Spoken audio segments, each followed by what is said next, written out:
सौम्या एक ब्राह्मण कन्या थी जो अत्यंत रूपवती थी। जब वो विवाह के योग्य हुई तो उसका पिता बनवारी लाल अपनी बेटी के लिए सुयोग्य वर देखने लगा। बनवारी लाल अपनी बेटी को देखने जिस किसी भी योग्य व्यक्ति को घर बुलाता तो वो हर किसी को मना कर देती। एक दिन इन सबसे परेशान हो सौम्या अपने पिता से बोली, पिताजी तुम ये रोज रोज मुझे देखने के लिए लड़कों को घर बुलाना बंद कर दो। मैं अपनी मर्जी अपनी पसंद से लड़का देखकर विवाह करूंगी। सौम्या बनवारी की इकलौती बेटी होने के कारण उसे बहुत प्यारी थी, इसलिए बिना किसी ना नुकर के वो अपनी बेटी की बात मान लेता है।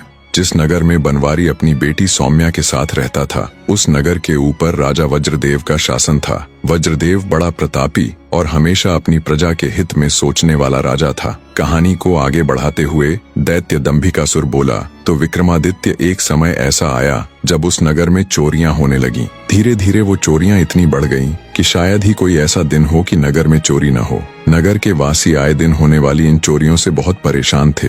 राजा वज्रदेव को जब खबर लगी तो उसने रात की गश्त के लिए सिपाहियों की संख्या बढ़ा दी, पर उससे भी कोई फायदा नहीं हुआ। अब तो चोर ने नगर के छोटे मोटे रईसों से लेकर बड़े बड़े सेठों तक का नंबर लगा दिया। आए दिन होने वाली इन घटनाओं से दुखी हो नगर के बड़े सेठ और व्यापारी मिलकर राजा के पास गए और अपनी व्यथा सुनाकर उनके सामने अपनी फरियाद रखी। राजा वज्रदेव ने उनका दुखड़ा सुन अपने सभी सिपाहियों को दिन रात नगर के कोने कोने में तैनात कर दिया, पर फिर भी चोरियां कम नहीं हुई। अब राजा के लिए भी ये विषय अत्यंत गूढ़ बन गया। उसने विचार किया कि कहीं मेरे सिपाही भी चोर के साथ ना मिल गए हों। अंततः राजा वज्रदेव ने खुद चोरों को पकड़ने का बीड़ा उठाया। अब हर रात को वो खुद अपने कुछ सिपाहियों की टुकड़ी लेकर राज्य में गश्त के लिए निकलता। जब राजा सजग हुआ तो कुछ समय के लिए चोरियां रुक गईं, पर एक रात जब राजा गश्त पर था तो उसने एक संदिग्ध व्यक्ति को भागते हुए देखा। राजा ने तुरंत अपने सिपाहियों को आदेश दिया, उसे फौरन पकड़ो। राजा का हुक्म मिलते ही सिपाहियों ने दौड़कर उस चोर को दबोच लिया। उसे राजा के सामने पेश किया गया तो उसके पास से चोरी का सामान भी मिला। जब राजा ने सख्ती से उससे पूछा तो उसने चोर होने की बात कबूल ली। राजा ने क्रोधित होते हुए अपने सिपाहियों को आदेश दिया कि इसे कैद खाने में बंद कर दिया जाए। अगले दिन राजा ने पूरे नगर में ढिंढोरा पिटवा दिया कि चोर पकड़ा गया है। कल उसको सारे शहर में घुमाने के बाद फांसी पर लटका दिया जाएगा। चोर के पकड़े जाने के समाचार पर सारे नगर में खुशी का माहौल हो गया। जब उस चोर को नगर परिक्रमा के लिए निकाला गया तो सारा नगर उसे देखने के लिए टूट पड़ा। स्त्रियां अपने घरों के झरोखों और छतों पर आ गईं। आदमी गलियों में अपने अपने घरों के बाहर खड़े हो गए। चोर को देखने के लिए ब्राह्मण की लड़की अपनी छत पर खड़ी हो गई। चोर को जब ब्राह्मण की हवेली के सामने से लेकर गए तो जैसे ही सौम्या ने उस चोर को देखा वो उस पर दिलो जान से मोहित हो गई। वो तुरंत दौड़कर अपने पिता बनवारी लाल के पास गई और बोली, पिताजी मैं उस चोर से विवाह करना चाहती हूँ। बेटी की यह बात सुनकर ब्राह्मण हैरान रह गया और बोला, यह तुम क्या कह रही हो बेटी? सौम्या बोली, मैं जो कुछ भी कह रही हूँ अच्छी तरह सोच समझ कर कह रही हूँ पिताजी। मैंने उसको अपना पति मान लिया है। अगर उसको शूली पर लटकाया गया तो मैं भी उसके साथ सती हो जाऊंगी। अपनी इकलौती बेटी की ये अजीब सी जिद सुनकर बनवारी लाल के पैरों नीचे से जमीन खिसक गई। उसने अपनी बेटी को समझाने की बहुत कोशिश की पर वो अपनी जिद में टस से मस न हुई। अंततः अपनी बेटी की ममता के वशीभूत हो ब्राह्मण राजा के पास जाता है और सारी बात राजा को बताकर चोर को छोड़ने का निवेदन करता है। ब्राह्मण की सारी बात सुन राजा आश्चर्य से बोला, ऐसा कैसे हो सकता है? मैं ऐसा चाहकर भी नहीं कर सकता। मुझे अपनी प्रजा को भी जवाब देना है। अगर चोर को ऐसे ही छोड़ दिया तो सब नगरवासी क्या कहेंगे? कोई हल न मिलने पर बेचारे ब्राह्मण ने वापस घर जाकर अपनी बेटी को बहुतेरा समझाया, पर वो अपने निश्चय पर अटल थी। सौम्या के हठ का समाचार पूरे पास पड़ोस में फैल गया। उड़ती उड़ती बात चोर के कानों तक भी आ पहुंची। जब चोर को पता चला तो वह रोने लगा। तय समय और घोषणा के मुताबिक चोर को नगर के चौराहे पर ले जाया गया। चोर को फांसी होने का दृश्य देखने के लिए सारा नगर टूट पड़ा। चोर को जब शूली के पास लाया गया तभी सौम्या भी वहां आ गई।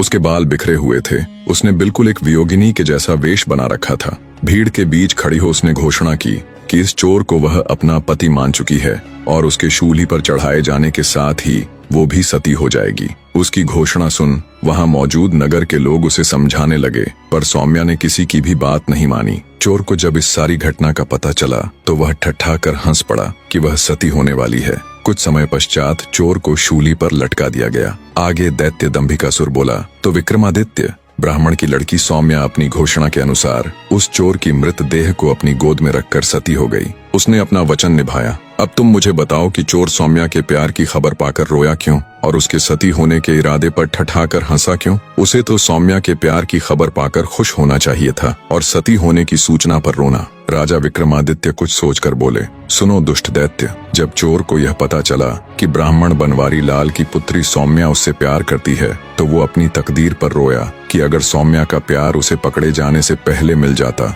तो शायद वह सुधर जाता। अब बात आती है उसके हंसने की, तो उसका हंसना बिल्कुल ठीक था। सौम्या की मूर्खता पर उसको हंसी आई कि मान न मान मैं तेरा मेहमान। उसका सती होना भी त्रिया चरित्र का एक हिस्सा था, बस इसी कारण वह ठठाकर हंसा। राजा विक्रमादित्य की बात सुन दंभिकासुर बोला, तुम ठीक कहते हो विक्रमादित्य। दैत्य दंभिकासुर न चाहते हुए भी अपनी अगली गुत्थी कहना आरंभ करता है। तो सुनो राजा, एक अधेड़ उम्र का राजा था जो हर वक्त परेशान रहता था। सब कुछ होते हुए भी राजा को दुख था, तो वो ये कि उसकी कोई संतान नहीं थी। राजा ने संतान प्राप्ति के लिए बड़े से बड़े विद्वान पंडित से लेकर ज्योतिषियों तक को दिखाया, पर सबने राजा की कुंडली देखकर एक ही जवाब दिया कि महाराज, आपके भाग्य में संतान सुख नहीं है। अंततः राजा एक साधु के पास वन में चला जाता है और उनके पास रहकर जी जान से उनकी सेवा करने लग जाता है। ऐसे ही समय बीतता गया। राजा को महात्मा जी की सेवा करते पूरे 12 साल हो गए। तब एक दिन साधु ने राजा से पूछा, वत्स, तुम्हें मेरी सेवा करते आज पूरे 12 साल हो गए। इन 12 सालों में न कभी मैंने तुमसे तुम्हारे यहाँ आकर मेरी सेवा करने का उद्देश्य पूछा और न ही कभी तुमने मुझसे कुछ मांगा। मैं तुम्हारी सेवा से बहुत प्रसन्न हूँ, मांगो जो भी मांगना चाहते हो। तब राजा ने हाथ जोड़ साधु महात्मा जी से कहा, महाराज, मुझे किसी चीज की कोई कमी नहीं है, बस कमी है तो एक संतान की। अगर आप मुझे कुछ देना ही चाहते हैं तो मुझे संतान प्राप्ति का आशीर्वाद दीजिए। तब साधु महाराज ने कुछ देर ध्यान लगाया और बोले, वत्स, तुम्हारे भाग्य में तो संतान सुख है ही नहीं, पर चूंकि तुमने मेरी 12 साल तक सेवा की है तो तुम्हें खाली हाथ तो नहीं भेजूंगा। बेटा, मैं तुम्हें संतान प्राप्ति का आशीर्वाद तो दे दूंगा, पर तुम्हें जो पुत्र होगा उसकी आयु केवल 20 वर्ष की ही होगी। महात्मा जी की बात सुन राजा बोला, हे साधु महाराज, 20 वर्ष ही सही, हमें संतान सुख तो मिलेगा। और वैसे भी महाराज, मेरी आयु 60 वर्ष की तो हो ही चुकी है। 20 वर्ष तक तो शायद मैं भी जिंदा न रहूं। इसलिए हे महाराज, कृपया मुझे संतान प्राप्ति का आशीर्वाद दीजिए। राजा की बात सुन महात्मा जी राजा को संतान प्राप्ति का आशीर्वाद दे देते हैं। साधु महाराज को प्रणाम कर राजा खुशी खुशी अपने राज्य लौट आता है। कुछ ही दिन पश्चात महारानी गर्भवती हो जाती है। पूरे राज्य में खुशियों का माहौल था। तय समय पर महारानी जी ने एक बिल्कुल स्वस्थ पुत्र को जन्म दिया। ये देख राजा की खुशी का ठिकाना न रहा। राजा ने अपने पुत्र का नाम वीरध्वज रखा। वीरध्वज जब थोड़ा बड़ा हुआ तो राजा ने उसको शिक्षा ग्रहण करने के लिए बाहर भेजने की बजाय राजमहल में ही उसकी शिक्षा की व्यवस्था कर दी। समय बीतता गया। राजकुमार वीरध्वज की सभी प्रकार की शिक्षा और शस्त्र विद्या पूरी हो चुकी थी। वो अब एक आकर्षक युवा बन चुका था। राजकुमार के जवान होते ही दूसरे राज्यों से उसके विवाह के प्रस्ताव आने लगे। राजा भी अपने पुत्र के लिए योग्य कन्या देखने लगे। वे साधु की बात को बिल्कुल भूल चुके थे कि उसके पुत्र की आयु तो सिर्फ 20 वर्ष ही है। पुत्र सुख मिलने के पश्चात राजा की सेहत भी एकदम ठीक ठाक थी। जब उसके पुत्र का 20वां साल लगा तब राजा को साधु की बात याद आई। बात याद आते ही राजा फिर चिंता में रहने लगा। जब रानी को राजा की चिंता का कारण पता चला तो वो भी चिंतित हो उठी। फिर कुछ सोचकर रानी बोली, महाराज, आपको फिर से उन्हीं महात्मा के पास जाना चाहिए। वो अवश्य ही इस समस्या का कुछ हल जरूर बताएंगे। राजा को रानी की बात बिल्कुल ठीक लगी। राजा तुरंत वन की ओर निकल पड़ता है।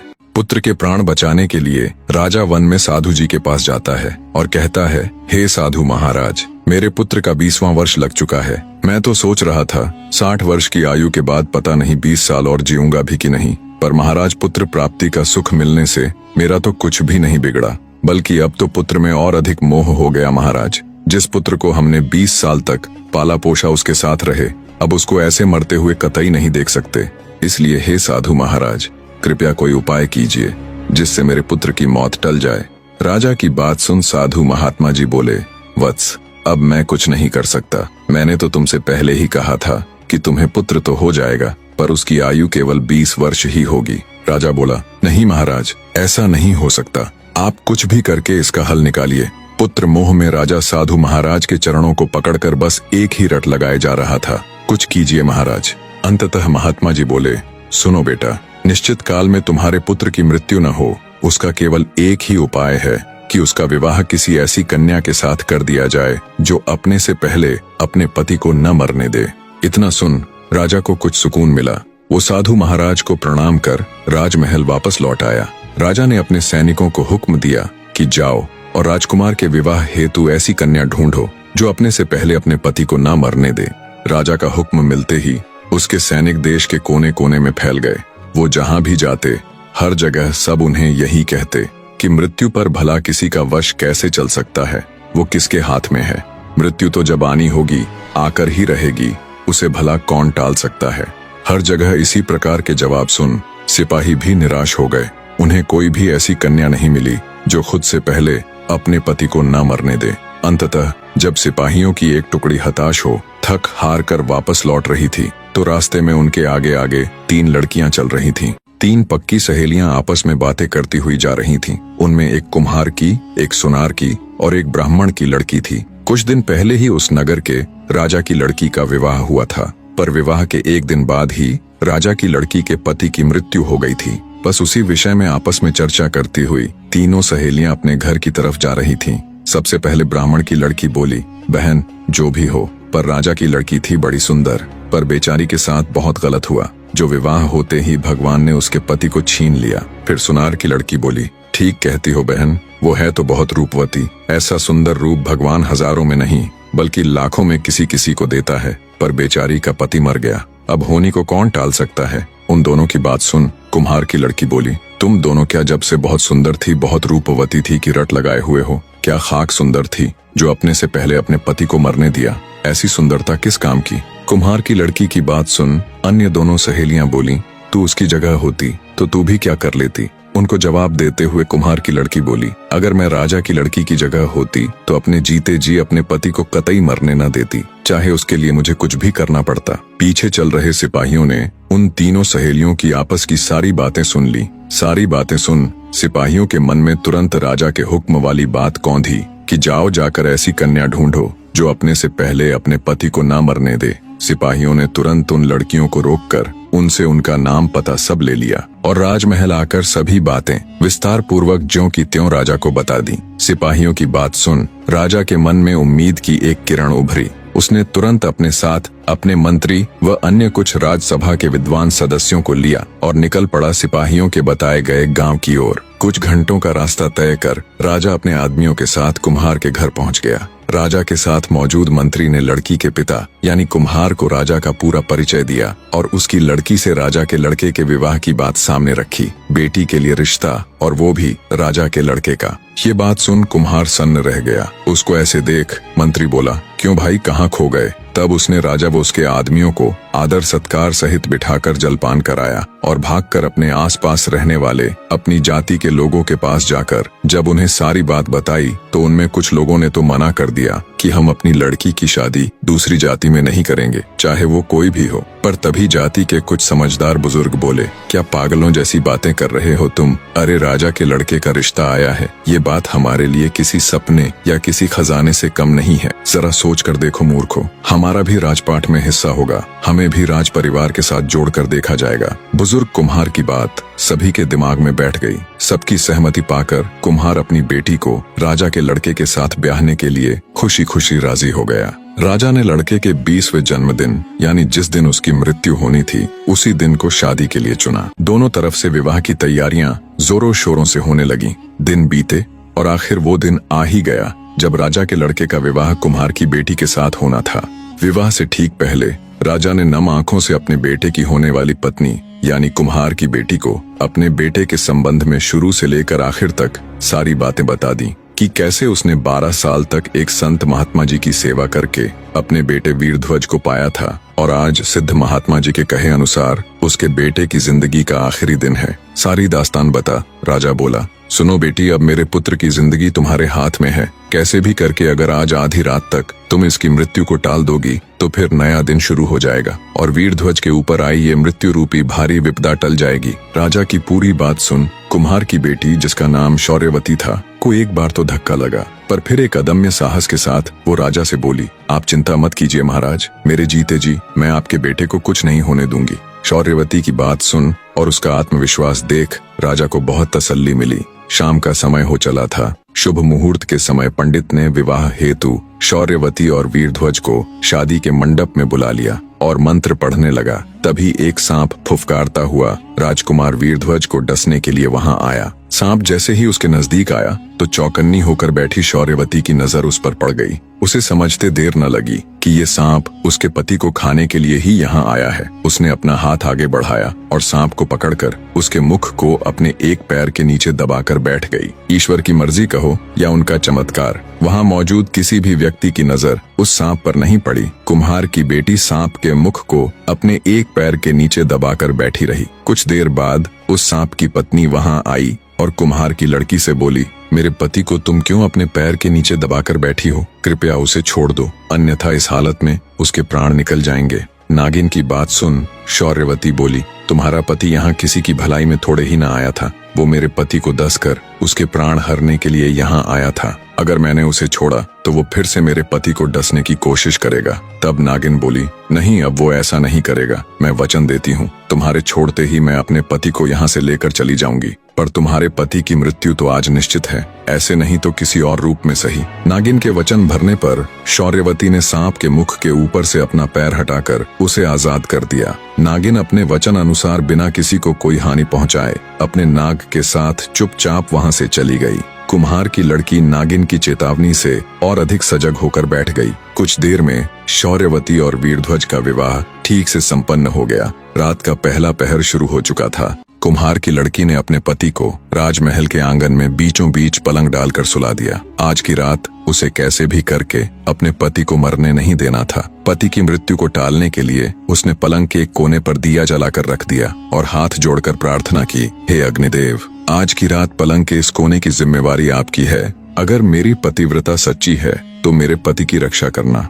पलंग के दूसरे कोने पर एक लोटा जल भरकर रख दिया और बोली, हे जलदेव, अगर मेरी भक्ति सच्ची है तो आज की रात मेरे पति की रक्षा करना। शौर्यवती ने पलंग के तीसरे कोने के पास कुछ गेहूं के बीज रख दिए और बोली, हे अन्न देवता, इस कोने का भार मैं आपको सौंप रही हूँ। आज रात मेरे पति की रक्षा का दायित्व आपका है। और पलंग के चौथे कोने के पास वो खुद खड़ी हो गई।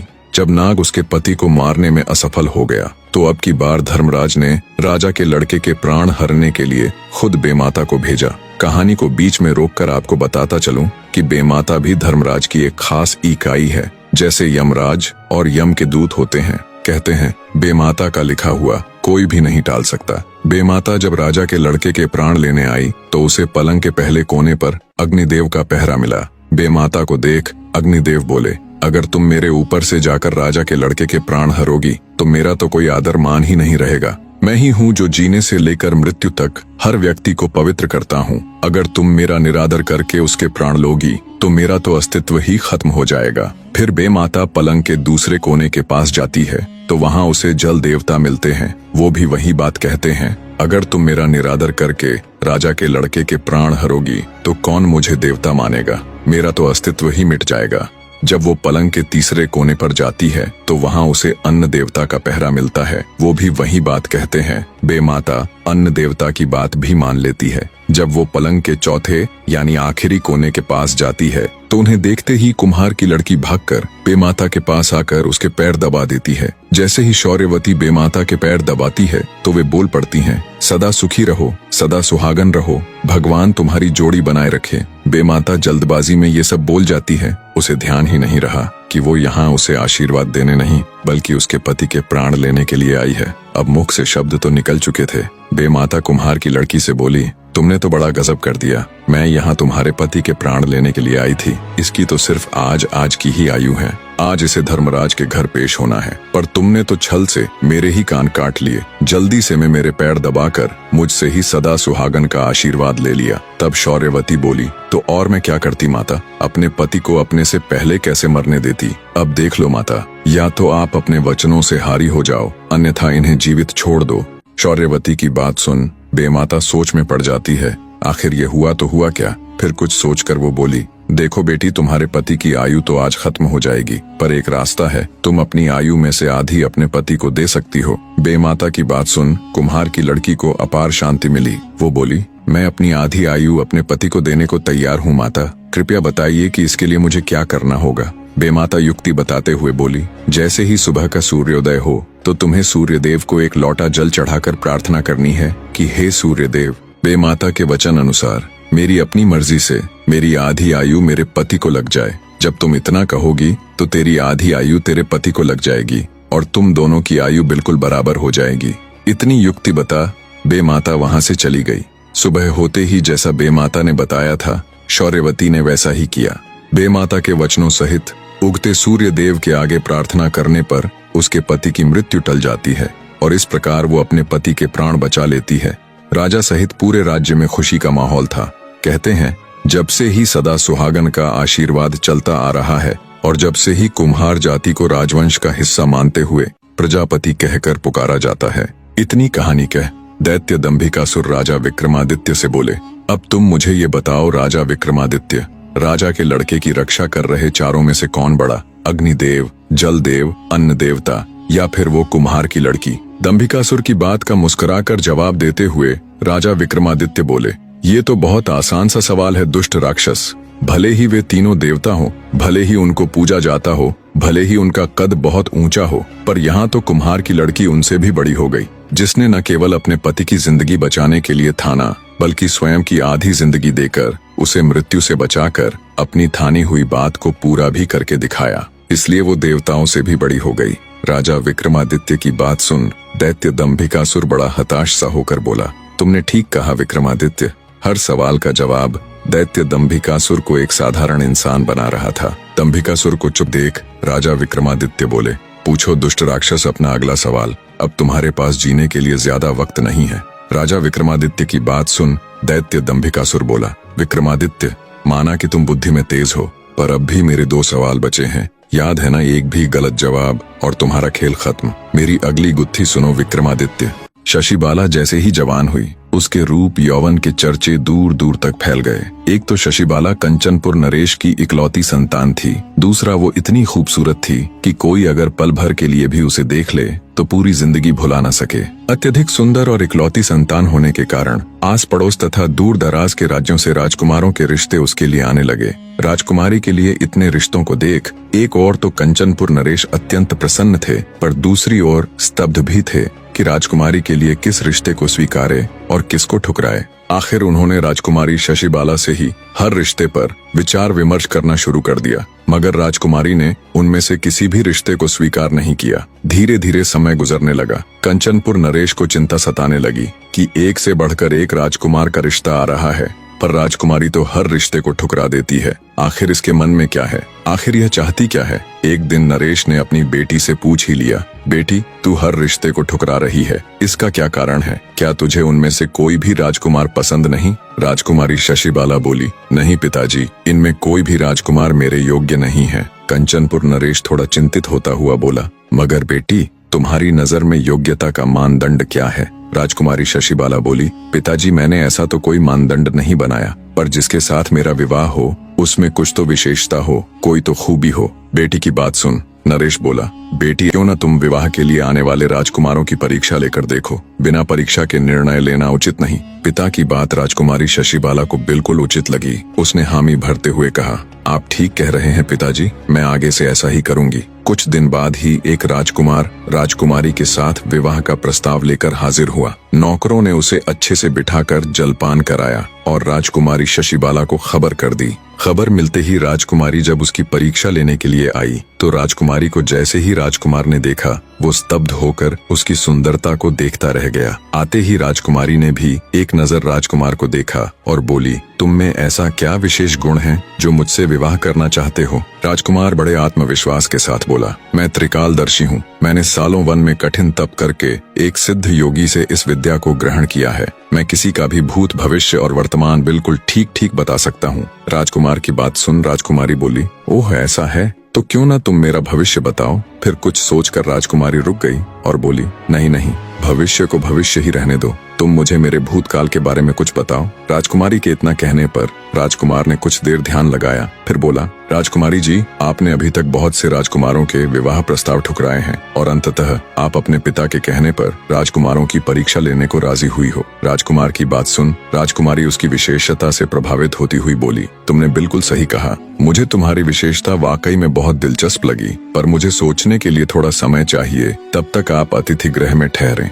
राजकुमारी के सौंदर्य की चर्चा सुन उससे विवाह करने को उत्सुक एक और महारथी राजकुमार राजमहल आया। राजकुमारी शशिबाला ने उससे भी सवाल किया कि तुम्हारे अंदर ऐसी क्या खूबी है जो मैं तुम्हारे साथ विवाह करूं। राजकुमारी को जवाब देते हुए राजकुमार बोला, मैंने सालों तपस्या करके अद्भुत ज्ञान हासिल किया है। उस ज्ञान के बलबूते पर मैंने एक ऐसे दिव्य रथ का निर्माण किया है जिसे कहीं भी जाने के लिए घंटे नहीं बल्कि कुछ पल ही लगते हैं। मेरे द्वारा बनाया गया रथ न सिर्फ धरती पर बल्कि पहाड़ और समुद्र से लेकर आकाश तक में कहीं भी जा सकता है, वो भी बस कुछ ही पलों में। राजकुमारी शशिबाला उस राजकुमार की विशेषता से भी बहुत प्रभावित हुई। पहले की तरह राजकुमारी ने उस राजकुमार से भी सोचने के लिए थोड़ा समय मांगा और उसे भी अतिथि गृह में ठहरा दिया। राजकुमारी शशिबाला गहरी सोच में थी कि इन दोनों में से वो किसके साथ विवाह करे। दोनों की ही विशेषताओं ने उसे बहुत प्रभावित किया। ऐसे ही 2 दिन का समय बीत जाता है। राजकुमारी फैसला नहीं कर पा रही थी कि तभी राजकुमारी से विवाह इच्छित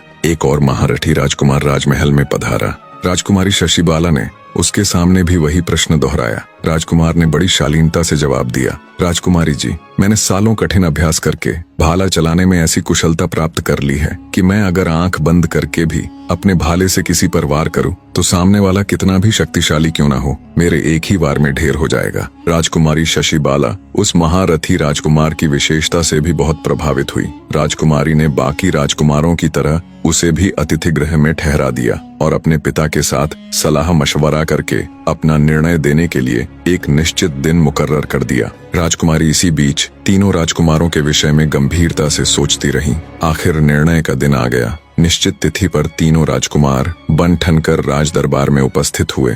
सभी सभासद भी जिज्ञासावश ये जानने के लिए कि राजकुमारी किसको अपना वर चुनेगी राजसभा में आ चुके थे, किंतु राजकुमारी अभी तक नहीं आई थी। तभी कुछ सेविकाओं ने आकर बताया कि राजकुमारी अपने कक्ष में नहीं है। यह सुनते ही पूरे दरबार में खलबली मच गई। राजा के आदेश पर महल का चप्पा चप्पा छाना गया, मगर राजकुमारी का कहीं पता न चला। जल्दी ही यह खबर पूरे राज्य में फैल गई। हर तरफ शोक के बादल छा गए। सबके मुख पर एक ही सवाल था कि राजकुमारी आखिर गई तो गई कहाँ। लोग राजकुमारी के इस प्रकार गायब होने को लेकर तरह तरह की अटकलें लगाने लगे। तभी कंचनपुर नरेश को उस राजकुमार का ध्यान आया जिसने अपने आप को त्रिकालदर्शी बताया था। राजा तुरंत उनके पास गया और बोला, राजकुमार, क्या तुम अपनी विद्या के द्वारा पता करके बता सकते हो कि राजकुमारी इस समय कहाँ है? राजकुमार बोला, अवश्य बता सकता हूँ महाराज। उसने तुरंत कुछ समय के लिए ध्यान किया और बोला, महाराज, एक राक्षस राजकुमारी की सुंदरता से अभिभूत होकर उसे उठा ले गया है। उसका महल पहाड़ियों के बीच बड़े ही दुर्गम स्थल में बना हुआ है। राजा को जब ये बात उस त्रिकालदर्शी राजकुमार ने बताई तो उसके पैरों नीचे से जमीन खिसक गई। राजा गहरी सोच में पड़ गया।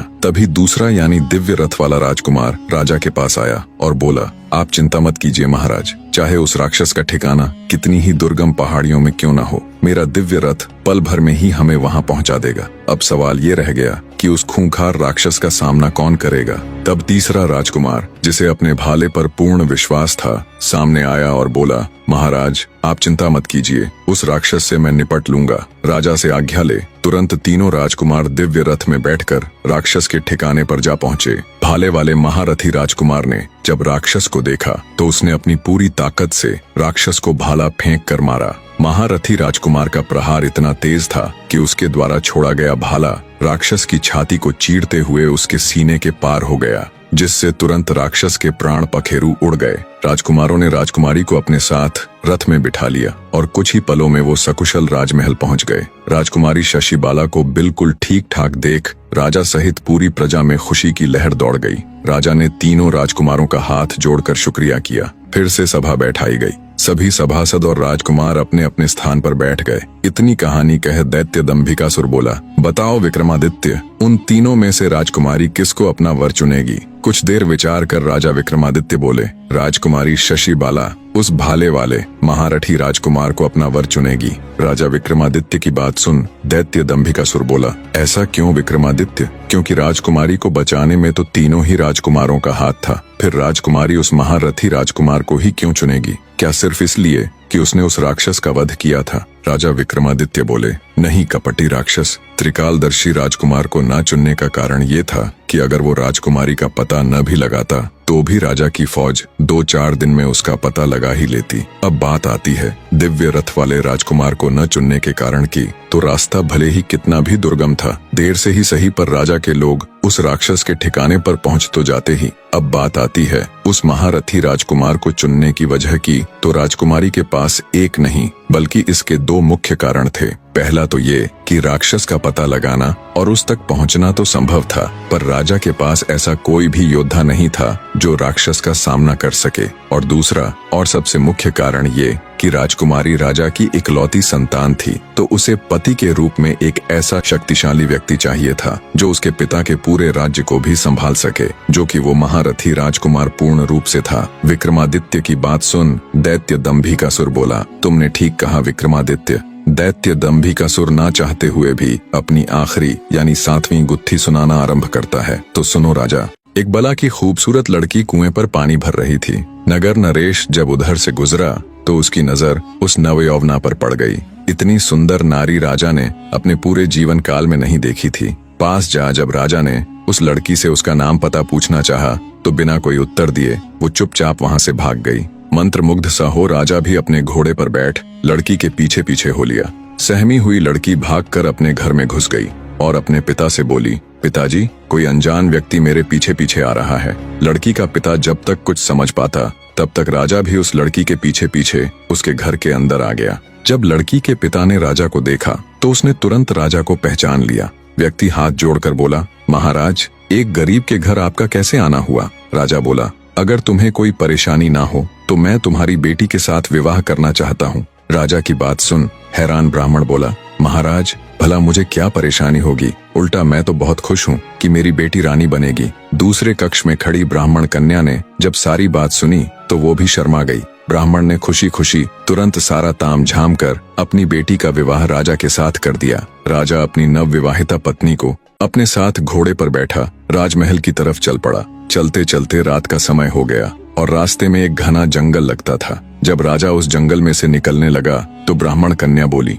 महाराज, मुझे बहुत जोरों की प्यास लगी है। रानी की बात सुन राजा घोड़ा रोककर आसपास कोई पानी का कुआं, कोई झरना खोजने लगा। उसी जंगल में एक खूंखार आदमखोर दानव रहता था। जब भी कोई उस जंगल से गुजरता तो दानव को आदम यानी मनुष्य की महक आ जाती थी। कई दिनों के भूखे आदमखोर को जब मानव गंध आई तो वो खिल उठा और तेजी से गंध की दिशा में बढ़ने लगा। कुछ ही समय में दानव रानी के पास जा पहुंचा।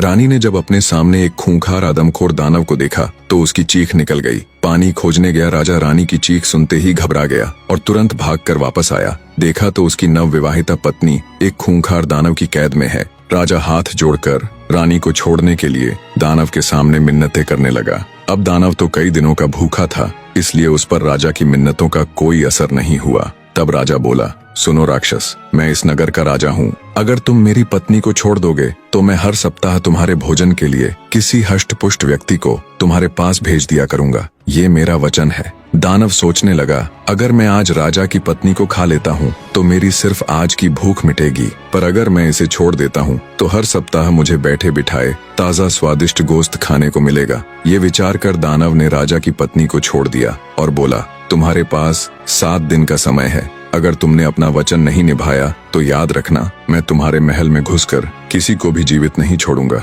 राजा भारी मन से अपनी पत्नी को ले राजमहल वापस आ गया। सोच रहा था, रानी को तो उस दानव से बचा लिया, मगर अब हर सप्ताह उस दानव के पास आदमी कहाँ से भेजूंगा? जिंदा मनुष्य हर सप्ताह दानव के भोजन के लिए कहाँ से आएगा? आखिर कौन अपने प्राण देने के लिए तैयार होगा? ये सब बातें सोचते सोचते राजा के दिमाग की नसें फटी जा रही थीं। फिर कुछ बुद्धिमान मंत्रियों की सलाह पर राजा ने घोषणा करवा दी कि जो भी व्यक्ति अपनी बलि देगा उसे उसके वजन के बराबर चांदी के सिक्के दिए जाएंगे। नगर के लोगों ने जब राजा की घोषणा सुनी तो हर तरफ उसकी आलोचना होने लगी। कैसा राजा है ये जो अपनी ही प्रजा के लोगों को मौत के मुंह में धकेल रहा है? भला कौन मूर्ख होगा जो धन धन के बदले अपने प्राण देने को तैयार होगा, और वैसे भी मरने के बाद धन किस काम का। ऐसे ही दिन बीतने लगे। कोई भी व्यक्ति राजा की शर्त मानने को आगे नहीं आया। राजा की चिंता हर खत्म होते दिन के साथ बढ़ती जा रही थी। दानव को दिए वचन में अब बस 2 ही दिन शेष थे। राजा के नगर में एक घर भीखा का भी था। भीखा के परिवार में उसका पिता, उसकी पत्नी और 2 बच्चे थे।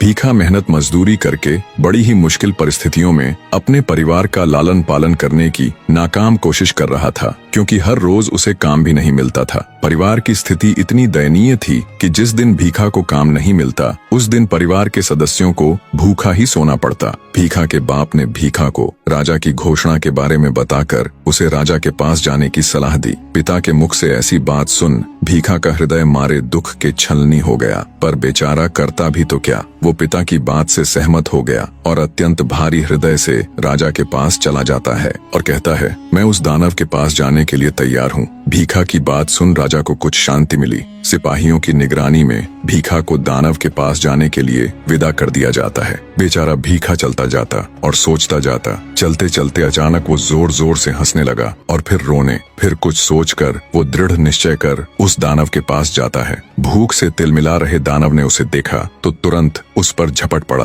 पर दानव जब उस पर झपटा तो वो फुर्ती से एक और हट गया और मौका देख निगरानी के लिए आए हुए एक सैनिक के भाले को ले तेजी से उस दानव के ऊपर वार किया। दानव इसके लिए बिल्कुल भी तैयार नहीं था। जैसे ही उसे भाला लगा वो घायल हो गिर पड़ा। घायल पड़े दानव पर भीखा एक के बाद एक तब तक वार करता गया जब तक उसका दम नहीं निकल गया। इतनी कहानी कह दैत्य दंभिकासुर राजा विक्रमादित्य से बोला, बताओ विक्रमादित्य, जब राजा के सिपाही भीखा को दानव के पास लेकर जा रहे थे तो वो चलते चलते अचानक से हंसा क्यों और फिर रोया क्यों? राजा विक्रमादित्य बोले, सुनो कपटी राक्षस, जब भीखा को दानव के पास लेकर जाया जा रहा था तो उसने विचार किया कि इस दुनिया में कोई किसी का नहीं, पैदा करने वाले पिता से लेकर प्रजा का रक्षक राजा तक। इसी विचार के साथ वो पहले हंसा और फिर रोया। फिर उसने सोचा कि मनुष्य को अपने भाग्य की लड़ाई स्वयं ही लड़नी पड़ती है। बस इसी बात ने उसे प्रेरणा दी और वो उस आदमखोर दानव से भिड़ गया और विजयी हुआ। विक्रमादित्य का जवाब सुन दंभिकासुर बोला, तू वाकई में बड़ा बुद्धिमान है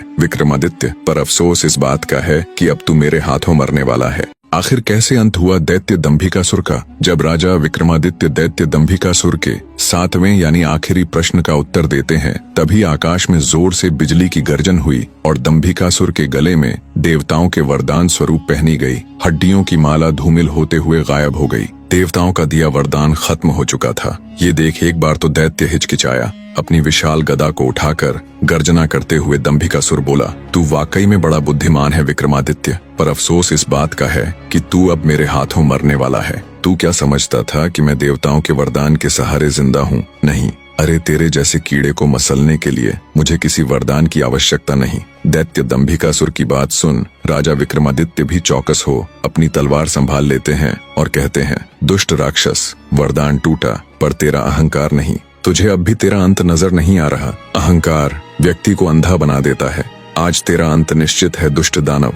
राजा विक्रमादित्य की बात सुन अत्यंत क्रोधित हो दैत्य दंभिकासुर बोला, अंत? मेरा अंत इतना आसान नहीं। अरे अंत तो आज तेरा होगा कीड़े। इतना कह दैत्य दंभिकासुर राजा विक्रमादित्य की तरफ बढ़ता है और अपनी गदा से राजा विक्रमादित्य के ऊपर वार करता है। दोनों के बीच भीषण युद्ध शुरू हो जाता है। लंबी लड़ाई से जब दंभिकासुर थकने लगा तब मौका देख राजा विक्रमादित्य ने अपनी पूरी ताकत से दंभिकासुर के ऊपर प्रहार किया। राजा विक्रमादित्य की धारदार तलवार दंभिकासुर की छाती को चीरते हुए उसके सीने में जा घुसी। दर्द से कराहता हुआ दैत्य दंभिकासुर अपनी आखिरी सांस लेता हुआ बोला, यह असंभव है, मैं तो अमर। राजा विक्रमादित्य बीच में ही बोल पड़े, कपटी राक्षस, अमरता सत्य और धर्म में है, दानवी वरदानों में नहीं। तेरे जैसे अहंकारी अमर नहीं होते बल्कि इतिहास में दफन होते हैं। अंततः राजा विक्रमादित्य के इस निर्णायक वार से दैत्य दंभिकासुर का अंत हो जाता है। दैत्य के धरा पर गिरते ही चारों ओर एक गहरी शांति छा गई। आकाश में बिजली कड़की और स्वर्ग से पुष्पों की वर्षा होने लगी। देवताओं ने भी राजा विक्रमादित्य के इस कृत्य को सराहा। दंभिकासुर द्वारा पत्थर बनाए गए सभी प्राणी धीरे धीरे अपने असली रूप में लौटने लगे। लखन और महेंद्र भी अपने असली रूप में आ जाते हैं। दोनों भाई एक दूसरे को देख खुश हो बहते नेत्रों के साथ एक दूसरे को गले लगा लेते हैं। दंभिकासुर के मरने के बाद गुफा का द्वार भी खुल जाता है। राजकुमारी चंद्रकला जब गुफा से बाहर आती है तो अपने पति और उसके भाई को सही सलामत देख ठिठक कर खुशी से वहीं रुक जाती है। जब लखन की नजर उसकी पत्नी यानी राजकुमारी चंद्रकला पर जाती है तो वो भागकर उसके पास जाता है। दोनों एक दूसरे को गले लगा लेते हैं। चारों ओर राजा विक्रमादित्य की जय जयकार के नारे लग रहे थे। राजा विक्रमादित्य की जय हो, राजा विक्रमादित्य आप महान हो। लखन अपने भाई और अपनी पत्नी के साथ राजा विक्रमादित्य के पास आता है। तीनों हाथ जोड़कर विक्रमादित्य का शुक्रिया करते हैं। हम किन शब्दों में आपका धन्यवाद करें राजा, आप सच में महान हैं। लखन अपने भाई महेंद्र और अपनी पत्नी के साथ खुशी खुशी घर जाते हैं। जब लखन की माँ अपने दोनों बेटों को बिल्कुल ठीक ठाक पाती है तो वो बार बार राजा विक्रमादित्य का धन्यवाद करती है और अपने दोनों बेटों को बाहों में भर लेती है। महेंद्र की पत्नी भी बहते नेत्रों के साथ अपने पति को गले लगा उस ऊपर वाले और महान राजा विक्रमादित्य का शुक्रिया करती है। चंद्रकला बेचारी जो पहले नाग और बाद में दैत्य दंभिकासुर की कैद रहती है, अपने सारे दुखों को भूल जाती है और अपने पति लखन के साथ खुशी खुशी अपना जीवन व्यतीत करती है। फिर उनकी जिंदगी में कभी कोई नाग या दैत्य दंभिकासुर जैसी मुसीबत नहीं आई। इधर जब राजा विक्रमादित्य अपने नगर में लौटते हैं तो सारे नगरवासी उनके द्वारा दैत्य दंभिकासुर को हराकर लौटने पर उनका हार्दिक स्वागत करते हैं। चारों ओर खुशियों का माहौल था। पता नहीं कितनी ही माँ जिन्होंने अपने बेटों को खो दिया था, कितनी ही बहनें जिन्होंने अपने भाई को खो दिया था और कितनी ही औरतें जिन्होंने अपने पति को खो दिया था। सबकी खुशियों का आज कोई ठिकाना नहीं था, क्योंकि महान राजा विक्रमादित्य की बदौलत उनके वर्षों से बिछड़े हुए अपने आज उन्हें वापस मिल गए थे।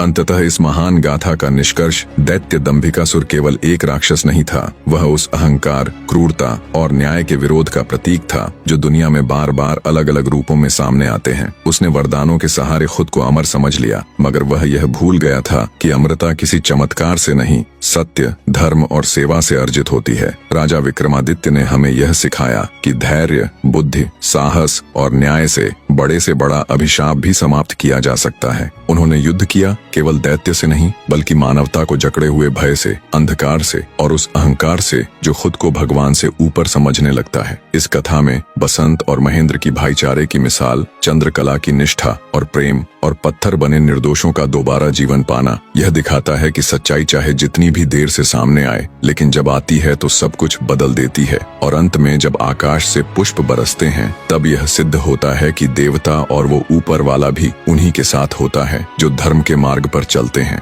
सीख, अहंकार का अंत निश्चित है। सच्चा वीर वही है जो दूसरों के लिए लड़े, न कि अपने अहं के लिए। सत्य और न्याय देर से ही सही, लेकिन जीतते जरूर हैं। और सबसे बड़ी बात, इतिहास में वही अमर होते हैं जो विनम्रता, परोपकार और बलिदान के प्रतीक बनते हैं। कहानी में अंत तक जुड़े रहने के लिए एक बार फिर से मेरे सभी प्यारे दर्शकों को दिल से धन्यवाद।